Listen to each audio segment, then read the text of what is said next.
Hello, my name is Lisa. This isn't where I sew because you may be able to hear in the background my neighbours are renovating their house. So I've had to relocate to my beautifully appointed living room. I've set up all my lights, I've shut all the doors, pulled the curtains, shut the windows. So it's warm in here. So I've broken out the fan. If I look a bit dewy, glowy, it's not on purpose. If I go blue around the lips, it's because all the oxygen's been sucked out of the atmosphere. Or the dust has got to me. One or the other, no drama. So here I am today to talk to you about some upcycled, recycled, repurposed, reused, reimagined things that I've done out of boredom, curiosity, just to see what I could achieve.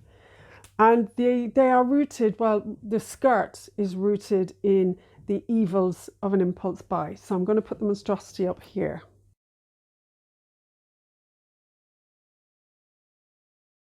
Yes, that's it. I thought this would suit me. It's the usual situation. You're a couple of days before a holiday last year, and you're going through stuff going, I haven't got anything to wear. What am I going to wear? Despite the fact that you've got groaning wardrobes full of stuff, but you're convinced there's nothing suitable. So I hopped in the car, flew over to Zara. Those evil geniuses, they had their sale racks out. We went on holiday late, so they had the summer sale stuff out on racks. And I saw this and I thought, all my prayers are answered. Look, I'm going to look fabulous in this playsuit, sunsuit, all-in-onesie thing. But I loved it. I think the fabric was probably what caught my eye the most, and I didn't see past the fabric to the shape of the things. And of course I didn't try it on. Why try something on when you can waste your own money? That makes way more sense. So I threw it in the bag, took it home. I don't think I even tried it on at home. I chucked it straight into the suitcase, took it on holiday, put it on, walked around, then saw some photos, and I died. A little bit of me died inside. It was so horrible. It was so horrific. I don't have words.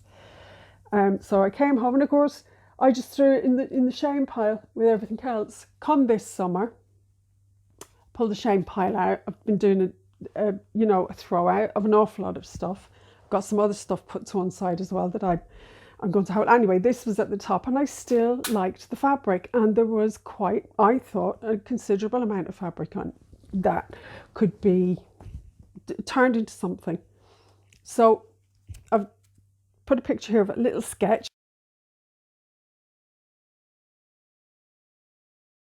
I had something in my head from skirts that I saw last summer, little wraparound skirts with some frills and flounces.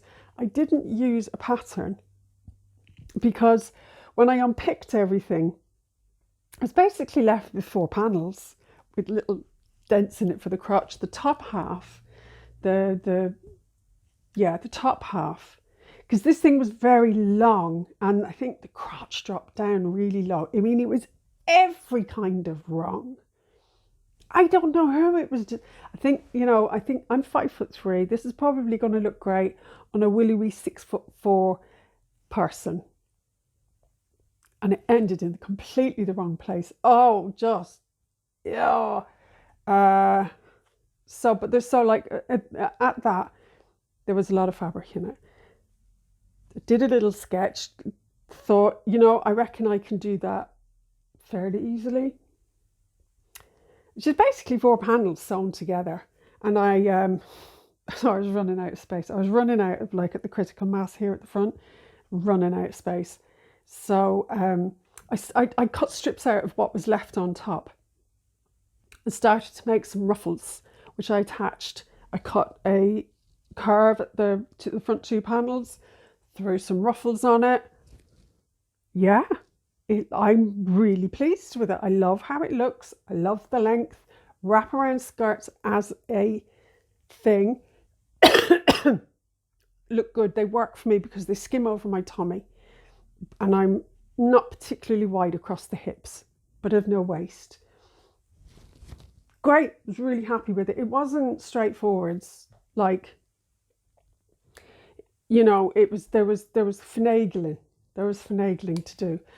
I sewed my first buttonholes. Yes, I did. That took a while, but listen, that's all I've got at the moment is time. I've got nothing but time, kids. So the other part of this outfit, the top, is an old sheet, an old Primark sheet at that. Now, it was getting very threadbare in the middle. It was just looking, not great. And but I really liked how the colour had faded. It's like it had gone into like a denim-y, indigo-y, lovely washed out blue that I like. And I thought it worked with the blue in the skirt, even though I didn't make them at the same time consciously to go together. They were just too different. Anyway, it was the pattern that I used for that was from a book, a style book, one of those Japanese sewing style pattern books. I've done a review of the book. It's a Nani Iro. She's a textile designer and she's created this style book. And this is the basic blouse style. It's the first pattern, very easy, squaries, armholes, but I dropped the back of it down just for a bit of drama. And I just love where this finishes on me. It doesn't cut me off anywhere strange. It just finishes at just the perfect sweet spot on me. So I put the two together, really happy with them. Anyway, with the skirt, I decided to vlog the process just to sort of, I just thought it was an interesting exercise in how you improvise sometimes and how you can throw skills and learn new skills and turn out something that's, you can surprise yourself,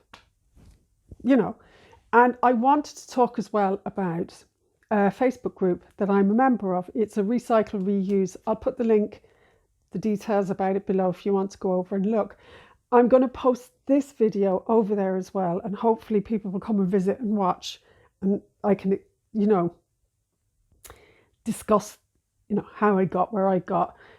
A more enthusiastic, supportive, creative, imaginative bunch of people I have not had the pleasure to meet so far on the internet, which can be, let's face it, odd, wonderful. And I love seeing other people's work on it as well, just to see other people's inspirations, how they've worked around things, what sort of, if they've met a difficulty, how they've got past it, and what they've created for themselves, either through charity shop finds. I love a rabbit hole on the internet is those YouTube, I've been to a charity shop, look what I made, which has been, I'm going to put a couple of names down there, I can't think of them. Anika Victoria is fantastic, so clever, and she's self-taught, so it gives you the kind of the get up and the go to go, well, you know what, this isn't somebody who's wowing me with technical knowledge. She's just enthusiasm, and it's the love of doing something. And oh God, we all love a bargain. Gotta love a bargain. And they're, they're not models.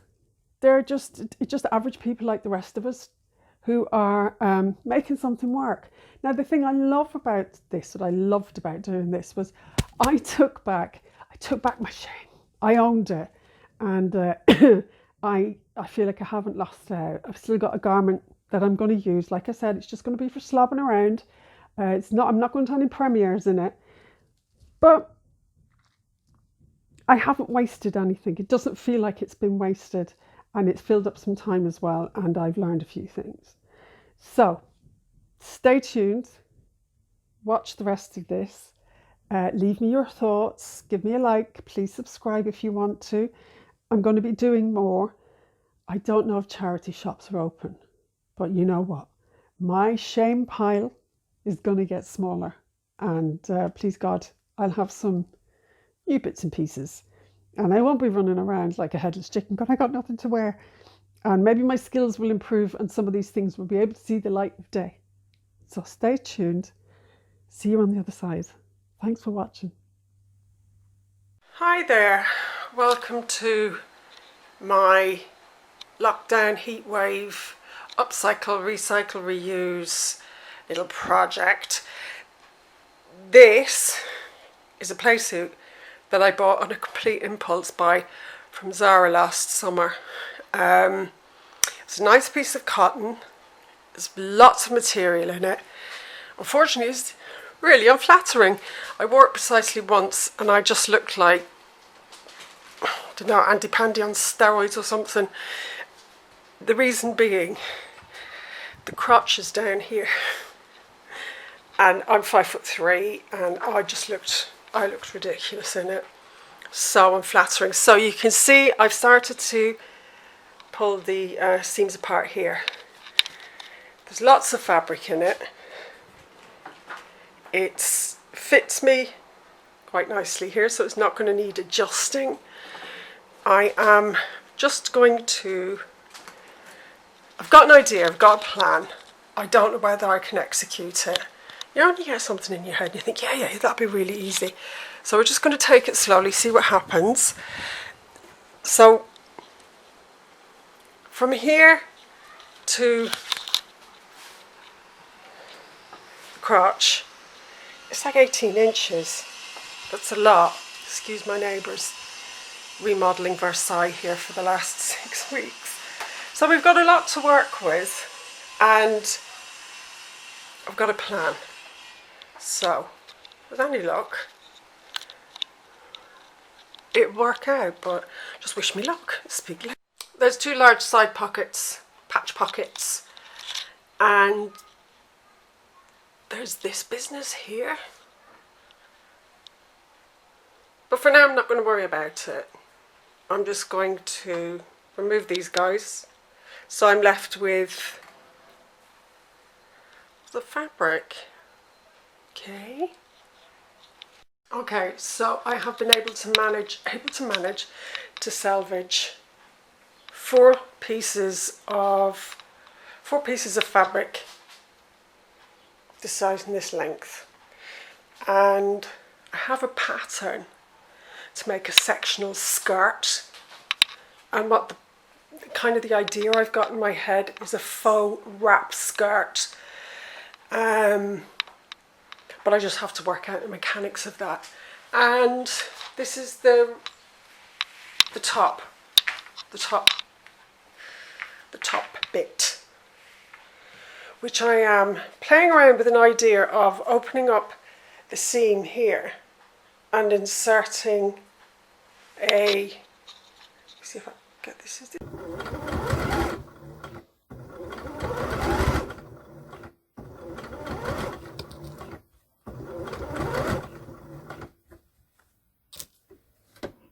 So that's the frill attached, and you can see that there's a frill on the other side.